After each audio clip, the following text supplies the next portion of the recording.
Assalamualaikum warahmatullahi wabarakatuh. Perkenalkan, nama saya Nur Afifah. Saya dari Prodi Perbankan Syariah dengan NIM 2463101. Saya dari kelas 1 PS1A. Di sini saya akan menjelaskan perilaku konsumsi Islam dan distribusi pendapatan. Baiklah, pada perilaku konsumsi Islam ini akan terbagi menjadi 3, yaitu teori nilai guna dan hubungannya dengan teori maslahah. Yang kedua itu ada kebutuhan atau need dan keinginan atau want. Terus dan yang terakhir itu ada norma dan etika dalam konsumsi. Teori nilai guna dan hubungannya dengan teori maslahah. Apakah kalian tahu apa itu teori maslahah? Teori maslahah adalah terpenuhnya kebutuhan baik bersifat fisik maupun spiritual. Nah, jadi Islam sangat mementingkan keseimbangan kebutuhan fisik dan non-fisik kita yang didasarkan atas nilai-nilai yang syariah. Seorang muslim untuk mencapai tingkat kepuasan harus mempertimbangkan beberapa hal, seperti barang yang dikonsumsi halal berarti tidak boleh haram ya. Nah, terus bersifat israf atau royal.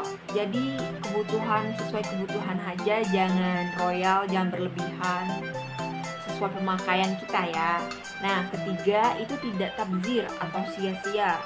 Jadi barang yang kita pakai itu bermanfaat untuk kita, bisa sampai tahan lama, tidak sampai untuk disimpan saja, tidak untuk didiamin saja. Nah, terus jadi oleh karena itu barang yang dikonsumsi oleh seorang muslim tidak didasarkan banyak atau sedikitnya barang yang dikonsumsi, tapi didasarkan atas beberapa besar nilai ibadah yang didapatkan dari konsumsinya. Konsumsi dalam Islam tidak hanya bertujuan untuk memenuhi kebutuhan duniawi, tetapi untuk mempertimbangkan kebahagiaannya di akhirat kelak.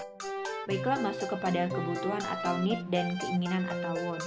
Perbedaan mendasar antara ekonomi konvensional dan ekonomi Islam itu terletak pada ini loh.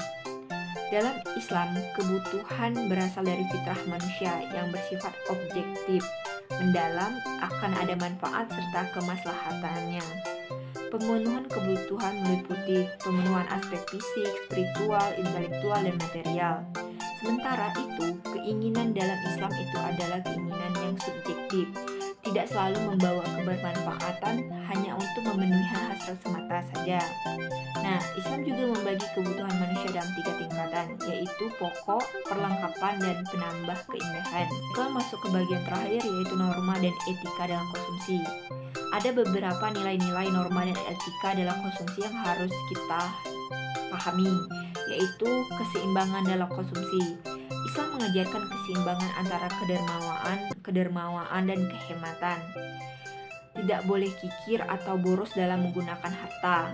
Yang kedua yaitu ada menggunakan harta pada hal yang baik.